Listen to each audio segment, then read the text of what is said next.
Jansangram news, बातमीची सत्यता हीच आमची ओळख। विधी संघर्ष बालक आणि तरुणीचा विवाह फसला, कुटुंबाचा विरोध आणि कायद्याचं बंधन ठरले प्रेम प्रकरण। वर्धा शहरामध्ये एक धक्कादायक लव्ह स्टोरी सध्या चर्चेचा विषय ठरली आहे। मुलगी सज्ञान तर मुलगा अल्पवयीन। प्रेम प्रकरणातून लग्नाचा हट्ट आणि कुटुंबियांचा विरोध, अखेर प्रकरण थेट पोलिसात पोहोचलंय। सेलू तालुक्यातील विधी संघर्ष बालक आणि तरुणी हे दोघे 7 दिवसांपासून बेपत्ता होते। पोलिसांनी त्यांना आज वर्ध्यात आणत समज देण्याचा प्रयत्न सुरू केलाय।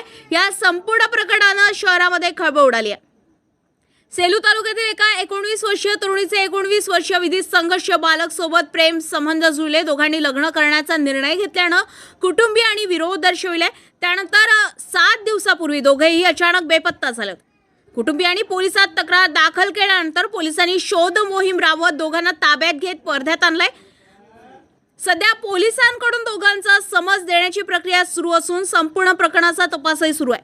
दरम्यान एका तरुणाला पोलीस स्टेशन परिसरात मारहाण झाल्याची घटना समोर आली आहे। या घटनेमुळे परिसरात चर्चांना उधाण आलं असून विधी संघर्ष बालक आणि सज्ञान तरुणीच्या या प्रेम प्रकरणाने अनेक प्रश्न उपस्थित केले आहे। प्रेम, कुटुंबाचा विरोध आणि कायद्याचं बंधन या तिघांच्या कात्रीत सापडलेल्या या प्रकरणाचा पुढील तपास पोलीस करत आहेत। रविराज घुमे, जनसंग्राम न्यूज, वर्धा।